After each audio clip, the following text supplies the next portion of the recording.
Narito na ang PTV Balita ngayon. Pinayagan na ng National Security Council ang Christmas civilian convoy sa West Philippine Sea.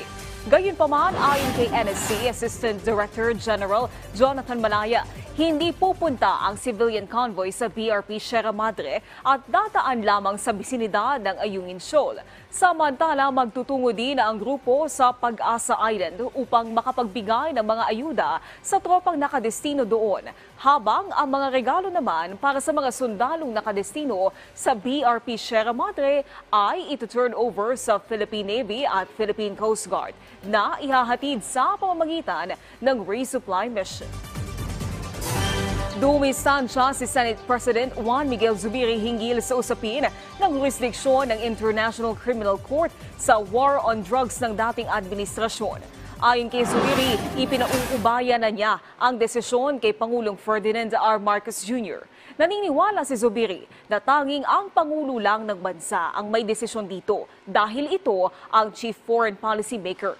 Matatandaang naghain ng resolusyon si Senador Rizzo Ontiveros upang hikayatin ang pamahalaan na makipagtulungan sa ICC. Samantala, alamin natin ang ibang balita mula sa Visayas kay Jessie Atienza ng PTV Cebu. Daghang salamat Naomi ug maayong adlaw. Gikawatan ang usa ka jewelry store sa Dakbayan sa Sugbo niadtong adlaw Sabado.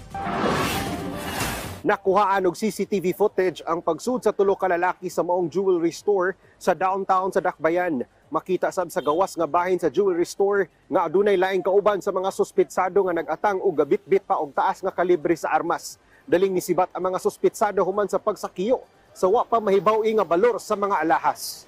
Yes, makikita mo doon sa video mismo na talagang train itong mga tao na to, the way na maghawak sila ng baril at saka yung movement nila ay talagang planadong-planado at saka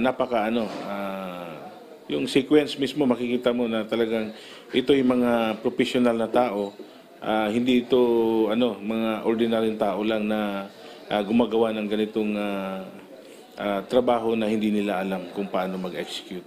Subay ni nga balita, kapulisan aduna nay persons of interest nga gipang question human sa pagpanuli sa usa ka jewelry store sa Dakbayan.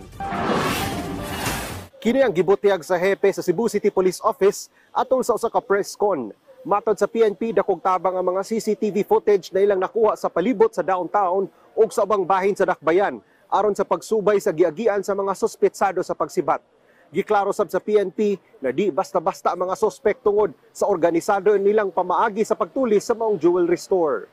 Meron na tayong development, may mga lead na tayo, may nahuli na tayo, at kagabi mayroon na naman tayong nahuli na 2. So makikita natin na talagang medyo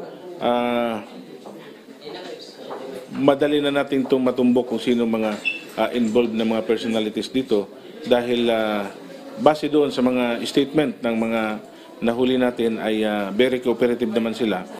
At yan ang mga huling balita mula sa PTV Cebu. Ako si Jessie Atienza. Balik sa inyo, Naomi. Daghang salamat, Jessie Atienza. At yan ang mga balita sa oras na ito. Para sa iba pang update, i-follow at i-like kami sa aming social media sites at PTV page. Ako po si Naomi Tiburcio. Magandang hapon.